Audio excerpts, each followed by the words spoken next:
खड़ा है, चुनाव की दहलीज पर आकर खड़ा है। 12 साल गुजरात के मुख्यमंत्री रहने के बाद 10 साल इस देश के प्रधानमंत्री रहे नरेंद्र मोदी, और इसमें मुझे कोई गुरेज नहीं है कहने में कि उनको प्रचंड बहुमत और बहुत मोहब्बत दी इस देश में। तो जब 10 साल बाद चुनाव आया तो हमारी ये अपेक्षा थी कि मोदी जी हर मीटिंग में, हर रैली में जाएंगे और सीना ठोक कर कहेंगे मैंने ये काम किया है, ये मेरा रिपोर्ट कार्ड है, इस पर मुझे वोट दीजिए। लेकिन यहां तो बाजी पलट गई, अपनी बात ही नहीं करते। जो 2014 की स्क्रिप्ट थी वही 2024 में पढ़ रहे हैं। कांग्रेस को कोसने के अलावा, राहुल गांधी की माला फेरने के अलावा, नेहरू पर दोषारोपण करने के अलावा कोई और काम ही नहीं कर रहे। तो भाई 10 साल से क्या इस देश के प्रधानमंत्री ने झुनझुना बजाया है? सवाल इस बात का है।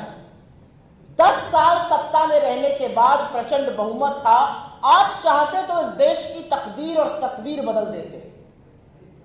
असलियत यह है आपने बदली तस्वीर, आपने मेरे देश की, हमारे देश की तस्वीर बदली। आपने इस देश में गरीबों को और गरीब बनाया, आपने महिलाओं को और असुरक्षित किया, आपने किसानों और मजदूरों को नहीं बख्शा। अरे सब कुछ छोड़िए, आपने इस देश के भविष्य युवाओं को रौंद डाला। आपने बदली तस्वीर, अपने हिसाब से बदली। आपने अपने मित्र को 638 से नंबर 2 पर पहुंचा दिया। लेकिन देश का क्या हाल हुआ? आज जब चुनाव आया है तो जनता उसकी समीक्षा कर रही है, जनता सवाल पूछ रही है, जनता जानना चाहती है आपने 10 साल में क्या किया और आगे की क्या रणनीति है। जब जनता के मन में यह सवाल है तो सामने वाला स्टेज पे खड़ा होकर राहुल गांधी, कांग्रेस पार्टी डराना, धमकाना, ये कौन सा चुनाव लड़ रहे हैं मोदी जी?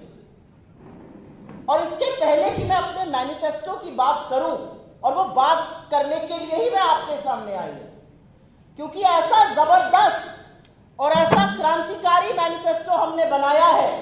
48 पन्ने का ये हमारा घोषणा पत्र, जिसमें 15,329 शब्द है, वो इस देश की हर उस समस्या का समाधान है जिसके त्रेता, जिसके बनाने वाले नरेंद्र मोदी हैं।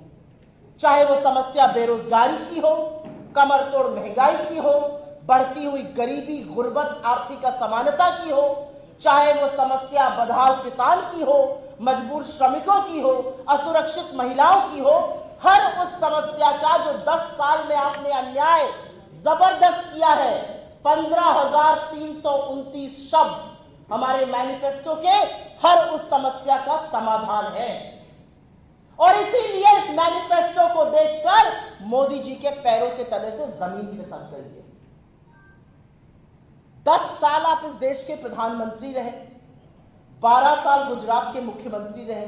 अरे कोई तो ऐसा चुनाव लड़िए मोदी जी जहां पर आप बेरोजगारी पर, महंगाई पर, युवाओं के बारे में, महिलाओं के बारे में, किसानों के बारे में, स्वास्थ्य पर, शिक्षा पर, श्रमिकों पर, हिस्सेदारी पर बात कर पाइए।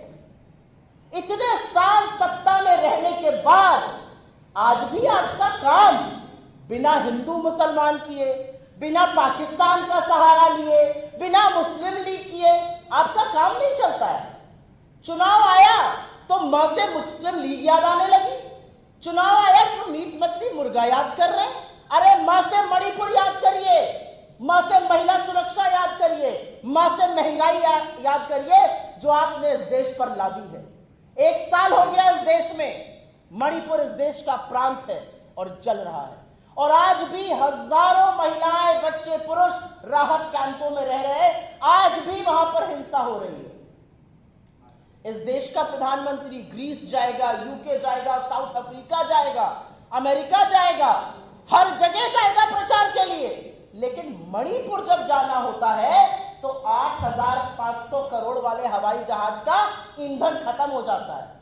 यह है असलियत 56 इंच की छाती की, क्योंकि उसमें कलेजा चूहे का है। मणिपुर नहीं जा सकते आप। मणिपुर में जो त्रासदी हुई है, इस देश के प्रधानमंत्री का वो लोग इंतजार कर रहे हैं, आप उनके आंसू जाकर नहीं पहुंच सकते। पिछले 1 साल में मुझे फक्र है इस बात का कि मेरा नेता 2 बार मणिपुर गया, दोनों समुदाय से मिले, शांति बहाली का प्रयास किया। आपने क्या किया? क्या मणिपुर इस देश का हिस्सा नहीं है? आज नरेंद्र मोदी जी को म से मणिपुर नहीं दिखता है, आज म से महंगाई नहीं दिखती है। आपने तो इस देश के आटे, दही, पढ़ाई, दवाई सब पर जीएसटी लाद दिया। आपने इस देश के मध्यम वर्ग की कमर तोड़ दी है। आपने गरीबों को और गरीब बनाने का काम किया है।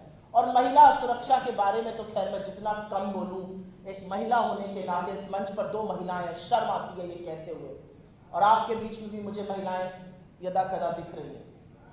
इस देश का प्रधानमंत्री 14 अप्रैल को मैसूरू जाते हैं, मैसूरू जाकर वोट मांगते हैं प्रज्वल रेवन्ना के लिए, हासन के सांसद, उनके संयुक्त उम्मीदवार।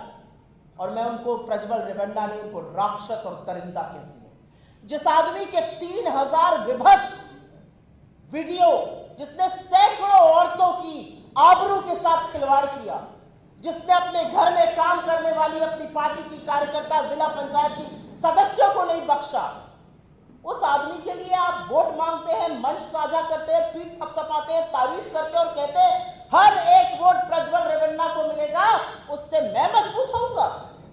क्या मोदी जी जानते नहीं थे उसने क्या किया है? क्या वो इतने भोले और मासूम हैं? वो सब जानते थे। दिसंबर 2023 से लगातार उनको बताया जा रहा था कि इस व्यक्ति को टिकट मत दीजिए। उनके पार्टी के नेता देवराज गौड़ा जैसे सदस्य बोल रहे थे इस दरिंदे को टिकट मत दीजिए।